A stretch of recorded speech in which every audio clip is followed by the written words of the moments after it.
y el registro tributario, muy en la onda de lo que nos planteó hace una semana un colega en este mismo ciclo de eventos, ¿no? Entonces, hablo de una reforma tributaria que nos simplifique el pago de impuestos, que disminuya el pago de impuestos, en lo posible que reduzca a uno o dos pagos en total, de manera que pueda mejorarse la recaudación y al mismo tiempo universalizarse el tema. En otras palabras, si nosotros resolvemos este tipo de problemas, podemos resolver varios otros problemas más o podemos poner en marcha varias otras reformas adicionales. Entonces, sobre la base de esta tríada de reformas, he pensado que podemos mejorar muchísimo el sistema de identificación. Pues todo el mundo estará interesado en tener su identificación claramente adecuada, perfecta, limpia, para poder comprar su seguro y para poder recibir el ingreso básico universal. Segundo lugar, yo creo que es posible, con un mecanismo de este tipo, poner en marcha una reforma que me parece también muy viable en términos técnicos ahora. Y quiero agradecerle a Raúl Rivero y a sus amigos de los test de viejas, como él le llama, por la idea esta del dinero digital. Creo que el dinero digital es algo perfectamente viable ya, sobre todo si es que pensamos que en este momento el dinero, la circulación del dinero puede ser una fuente de contagio del virus y la gente ya tiene miedo de usarlo. Entonces podemos ver la manera en que esto se convierta en un mecanismo potencial de mucha fuerza para sustituir el papel moneda por el dinero digital, que de manera que pueden usarse ya sea las tarjetas o directamente los teléfonos celulares, tanto para recibir este ingreso básico como para realizar los pagos. Una vez que la gente está registrada y está haciendo pagos por dinero digital, pues es muy fácil para el sistema tributario poder recaudar los recursos y aplicarlos casi de manera automática, ya sea el IVA, ya sea un ingreso por transacción, un impuesto sobre transacciones o un impuesto sobre ventas. Lo que esto nos va a hacer es ayudar a convertir el uso o el derecho ciudadano en un deber de contribuyente y por tanto nos va a devolver la dignidad a todos porque va a romper esta dinámica de el ciudadano que exige derechos y no cumple sus obligaciones. Al mismo tiempo, cuando alejamos al Estado de las rentas y lo convertimos simplemente en un dependiente de los ingresos tributarios, lo vamos a obligar a que el Estado y a que la burocracia se convierta en un gobierno responsable, porque va a estar fuertemente preocupado de ver cuál es la salud económica de los ciudadanos, porque de ellos va a depender su vida, sus recaudaciones, etc. En este momento, para el Estado es relativamente sencillo recaudar porque son 15, 20 empresas las que le generan la mayor cantidad de recursos, ¿no? Las petroleras, las mineras, unas cuantas importadoras y el sistema bancario, ¿no es cierto? Es de ahí donde recauda una gran parte de sus recursos. Yo nunca he visto un funcionario municipal, ni prefectural, ni nacional que esté preocupado, por ejemplo, por la quiebra de una empresa o por el cierre de una empresa. Simplemente no les importa. No dependen de ellos, que paguen o no paguen sin impuestos, es algo que tiene que ver simplemente con el poder de coerción que tiene el Estado, no con su vitalidad. Entonces, la reforma tributaria, simplificando, universalizando y disociando al Estado de las rentas, nos permitiría tener un gobierno más responsable en términos tributarios. Creo también que es posible, con este ingreso básico universal, impulsar o estimular la posibilidad de ampliar el sistema de pensiones, el actual sistema de pensiones, creando además un seguro de cesantía. Piensen, por ejemplo, en que si en vez de darle los 32 o 35 bolivianos de ingreso básico universal a cada ciudadano para que puedan escoger un seguro de salud, le damos 50 y le animamos a que ponga 10 bolivianos al mes en su sistema de pensiones. ¿No es cierto? Tranquilamente una persona después de 40 años de haber ahorrado en el sistema de pensiones, calculando un 5% de interés al año, pues el día que se retire va a tener unos 30,000 bolivianos fácilmente para retirarse, solamente poniendo estos 10 al mes, ¿no es cierto? Entonces, creo que esto puede ayudarnos a ampliar el sistema de pensiones y al mismo tiempo añadirle al sistema de pensiones una especie de seguro de cesantía que le permita a cualquier persona en el momento en que queda sin trabajo poder tener un préstamo para cubrir la brecha de 2 o 3 meses entre dejar un empleo y conseguir el otro empleo. ¿A dónde va todo esto? A generar una ruptura, una disociación entre el empleo y la seguridad social. En este momento, la única persona que tiene seguridad social es la persona que tiene un empleo fijo, remunerado, formal, atado, etc. Entonces, es muy difícil aceptar que a uno lo despidan, porque no solamente pierde el sueldo, pierde también el seguro de salud, pierde el seguro de cesantía, pierde la jubilación, etc. Entonces, obviamente, en estas condiciones, pensar en una reforma laboral que flexibilice la relación obrero-patronal es prácticamente imposible. Vamos a tener una resistencia brutal. Pero el día en que logremos esa disociación, logremos que el seguro social, el seguro de salud, el sistema de pensiones, la jubilación, etcétera, correspondan a la condición ciudadana y no necesariamente a la condición laboral, a la condición de dependiente laboral, posiblemente en ese momento va a ser mucho más fácil aceptar una reforma que flexibilice el sistema laboral. Piensen ustedes que esta es una de las claves fundamentales del éxito de la economía finlandesa y su enorme capacidad de adaptación a la globalización. En esa economía, la seguridad social, la seguridad laboral, de seguro, de salud, etcétera, no está condicionada, no está atada, no está vinculada al empleo, sino a la condición ciudadana. Y creo que eso es algo que se puede lograr con estas reformas. Y obviamente, si tenemos una reforma laboral con flexibilización laboral, también va a ser muy fácil introducir una reforma del sistema de inversiones y del sistema empresarial en el país. En Bolivia es muy difícil quebrar y es mucho más difícil cerrar una empresa. Digo, es muy fácil quebrar, pero es muy difícil cerrar una empresa, porque los costos de cerrarla son altísimos y entonces un empresario está casi atado, casi obligado a agotar totalmente su capital, no lo puede recuperar a medio camino cuando se ha dado cuenta que ya no tiene recursos para seguir y cambiarlo y adaptarse a otra situación. Entonces, en este momento, las rigideces del sistema institucional, tributario, laboral, etcétera, nos impiden justamente alcanzar esa dinámica de economía flexible que yo estoy tratando de promover acá. Una economía flexible que habla de un sistema de pensiones, un sistema de salud para todos, un sistema tributario universal y sobre todo, ¿no es cierto?, flexibilización laboral y de inversiones. Entonces, este cúmulo de reformas nos va a ayudar, en primer lugar, a liberar al ciudadano de la dinámica clientelista que tenemos y que nos agobia en este momento, ¿no es cierto? Casi no hay ciudadanos en Bolivia, una buena parte son grupos de ciudadanos que están esperando a ver qué les ofrece el próximo gobierno, qué les ofrece el Estado, a fin de poder avanzar en sus apoyos políticos. El apoyo político no es definitivo, no está basado en convicciones, está basado sobre todo en un cálculo clientelista y particular. Liberaría también al gobierno y a la democracia del corporativismo. En este momento también casi todo el sistema político, el sistema democrático, es una víctima del corporativismo. Prácticamente no puede hacer nada porque de inmediato los grupos, las agrupaciones, los sindicatos, etcétera, se agrupan para bloquear sus propuestas, bloquear sus iniciativas, bloquear su política. Entonces, necesitamos liberar al ciudadano del clientelismo y liberar al gobierno del corporativismo. Finalmente, necesitamos liberar al trabajador del peguismo. En este momento el trabajador está atado a su pega, está atado a su empleo, no porque le guste la pega, no porque se sienta productivo en ella, sino porque ella, además del salario, le da la seguridad de salud y de pensiones que necesita y quiere. Necesitamos liberarlo, darle eso que necesita, pero al mismo tiempo permitir que su trabajo sea también un lugar de realización personal, sea un lugar donde pueda sentirse libre, productivo y útil.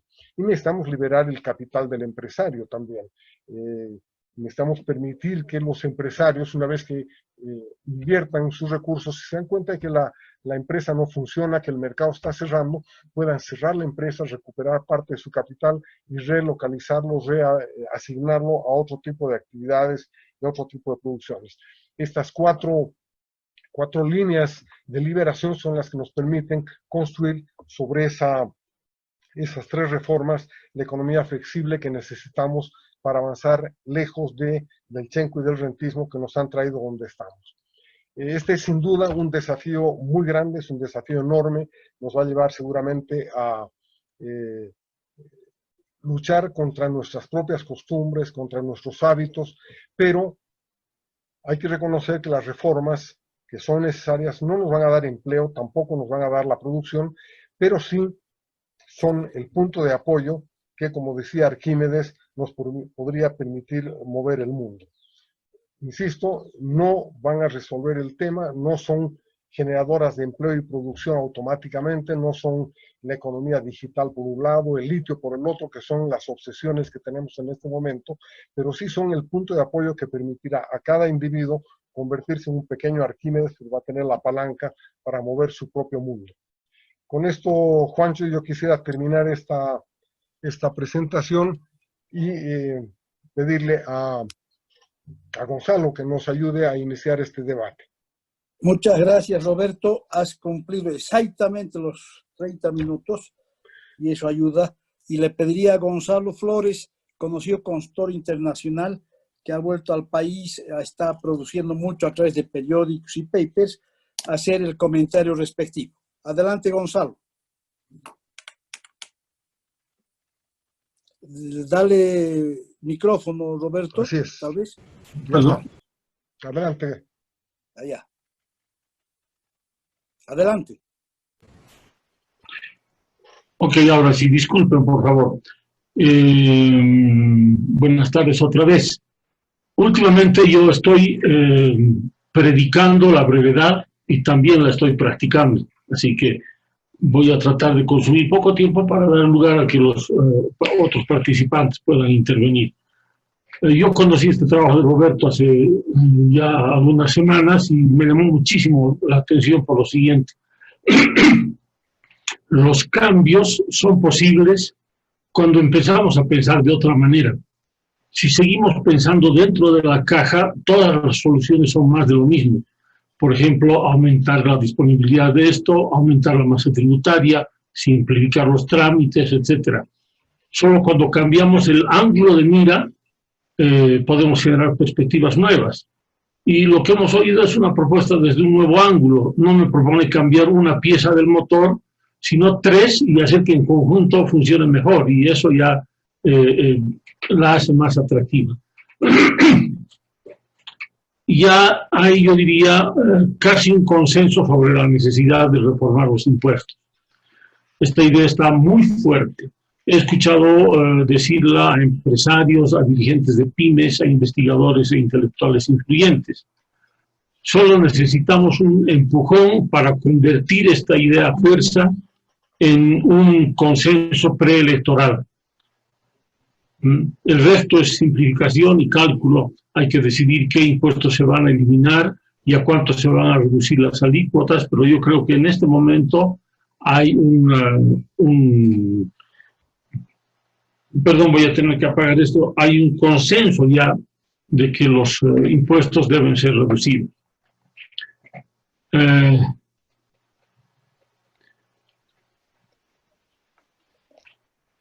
Hay un poco menos de acuerdo sobre simplificarlos, ¿no? Pero yo lo considero esencial, ¿no? Porque realmente cada impuesto tiene su procedimiento administrativo propio. Entonces, si queremos tener un sistema tributario más simple, tenemos que aprobar la idea de simplificar los impuestos. Roberto propone uno al ingreso, otro a las ventas y casi nada más. A mí me parece interesante. Yo no soy especialista en el tema tributario, hay que discutir. Pero también hay que decidir un tema esencial: quién recolecta y quién gasta. Yo opino que la regla que se debe adoptar es que el dinero se recolecte en los departamentos y municipios y que en ellos se quede la mayor parte. Y que al gobierno central solo se transfiera una pequeña parte. Es decir, no será el gobierno central el que coparticipa a las regiones y municipios, sino al revés. Municipios y gobernaciones coparticipan al gobierno central. Eso sería un gran aliciente para que los gobiernos locales de todo tipo se esfuercen. La propuesta de Roberto también tiene una cosa ahí que no está claramente dicha, pero es evidente que lleva aparejado el asunto de la eficiencia del gasto. un gobierno central con menos ingresos tendría que compensar la caída de ingresos con mucha más eficiencia en el gasto y elevación de la calidad del gasto, que son dos cosas diferentes.